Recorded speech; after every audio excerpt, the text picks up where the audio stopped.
We're here outside the Eagle and Child, which is where J.R. Tolkien and C.S. Lewis used to meet when they were writing their epic tales of confrontations between good and evil, when darkness threatened to eclipse the land.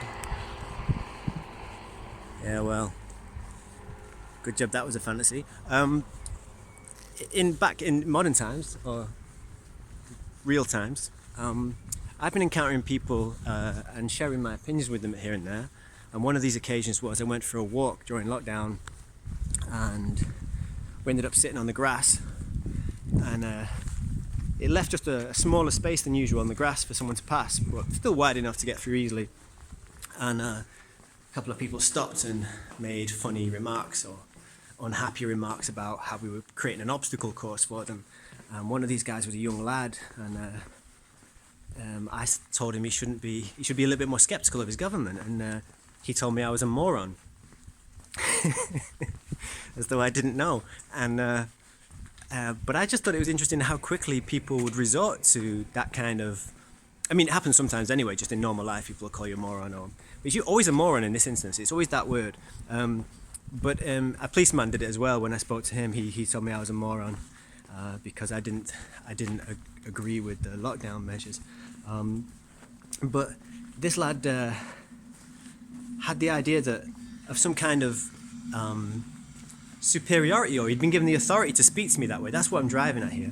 In some way, people felt entitled to go immediately to the fact that I was a moron. No discussion, no interaction. If you disagree with me, you're a moron.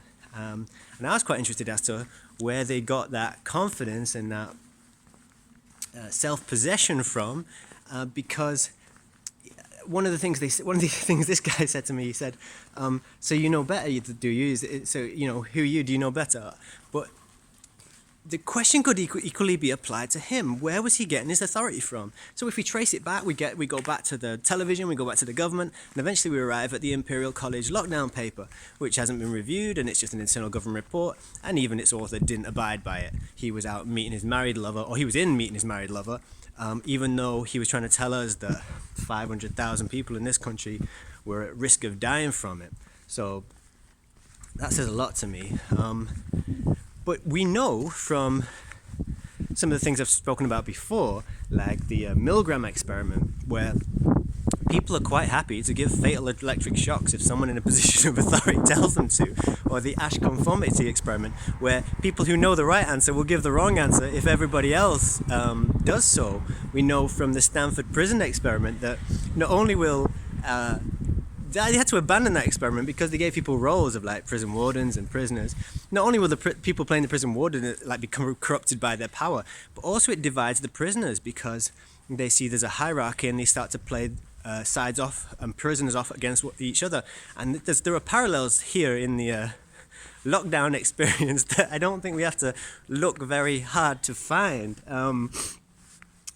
Now, in saying this, I've obviously got a bit of a distrust of government and all its works, but at the same time, I'm not someone who thinks that we should throw out all the checks and balances and all the learning and all the infrastructure that we've got. Like, it's nice to go home and have a walled home and a heated home and, you know, cooking appliances and refrigerators. Those things are all things that I benefit from, you know, the works of my forefathers, you know, and foremothers, in case someone starts something. Yeah, but those things are things that I benefit from. So you can't just throw it all out as though it's of no use. But what we have to do is recognize that in some way we have to save this from descending into the depths of tyranny. All government, all power is subject to corruption, and it has a trajectory of descending into power. We're seeing this around us with the surveillance state and the controls on our movement and behavior even before this lockdown.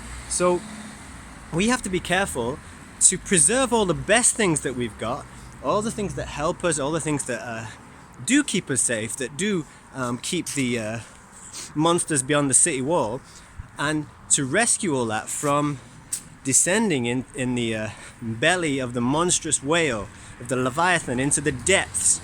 We have to pull the best of. We can't dismiss everything that we've been taught, everything that we've been learned. We can check it. We can check a lot of things that we've been taught, but we have to preserve some of the learning that's been passed on to us, and make the best of that, and also renew it with every generation. We have to renew it. So, in a way, though, what happens is all that learning and all that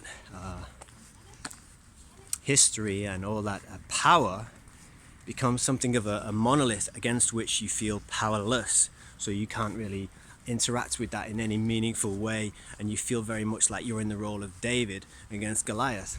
Although the interesting thing about that story is that David won. So even though it feels like you're a mosquito in a tent is a real problem for people, and if you get a number of them in there, the problem gets even bigger. The problem we have with government is not just that it's subject to tyranny, but we can actually watch. In our own lifetimes, we can see what's happened. It's the evils that it's committed. We have to be careful of what we trust and who we trust and why.